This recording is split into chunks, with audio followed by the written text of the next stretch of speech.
তিনি বিএলও, তার নামই কিনা রয়েছে দুই জায়গায়।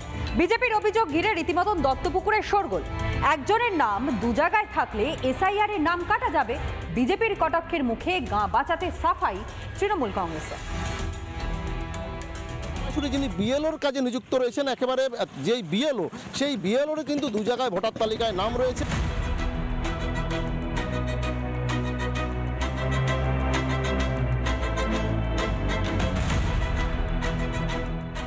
বারাসাত বিধানসভার ছোট জাগুলিয়া পঞ্চায়েত এলাকার 119/9 পার্টের বিএলও মানস হালদারের নাম দুটি ভিন্ন বুথে থাকার অভিযোগ। হালদার, এই যে তার বাবার নাম সুধাংশু হালদার, অর্থাৎ এটা হচ্ছে 119/129 পার্ট।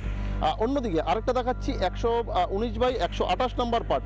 ঠিক এখানেও তার নাম রয়েছেন মানস হালদার, সুধাংশু হালদার বাবার নাম। একেবারে জল করে এই ভদ্রলোকের নাম রয়েছেন, যিনি এই মুহূর্তে 119/9 আর ঠিক সেই পার্টের তিনি বিএলওর দায়িত্বে রয়েছেন, বিএলওর কাজ করছেন। একটা জায়গায় নাম আছে, যদি এসআইআর প্রক্রিয়াটাই হলো যদি দু জায়গায় নাম থাকে, সে নামগুলো কেটে যাবে বা কোনো কিছু হবে, কিন্তু আমার নামটা ট্রান্সফার করে 9 নম্বর পার্টেই নিয়ে আসা হয়েছে। বিরোধীরা বলছে যে অভিযোগ করছে এটা কোনো একটা রাজনৈতিক উদ্দেশ্য তারা হয়তো বা করতে পারে।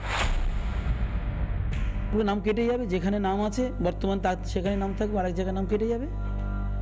নাম যদি কারো দু জায়গায় থেকে থাকে, আপনাদের অভিযোগ যদি থেকে থাকে যে কারো দু জায়গায় নাম আছে, তার একটা নির্দিষ্ট জায়গায় নাম থাকবে, অন্য জায়গায় নাম থাকতে পারবে। যে সরকারি বিএলওতে কাজ করছে তাকে এইভাবে ভুয়ো সাজিয়ে নতুনভাবে পুট করে দিচ্ছে, এটা কি কারণে? তাদের নাম নেই, সেই নামগুলোকে আবার নতুনভাবে তুলে দেওয়ার জন্য এটাও মানে তৃণমূল একটা চক্রান্ত সব জায়গায় চালিয়ে রেখেছে।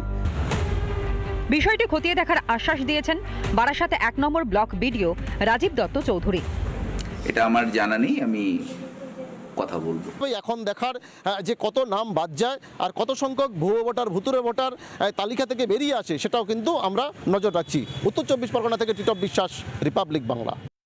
নানা ধরনের কন্টেন্ট দেখার জন্য লাইক করুন, শেয়ার করুন আমাদের ফেসবুক পেজ, সাবস্ক্রাইব করুন আমাদের ইউটিউব চ্যানেল।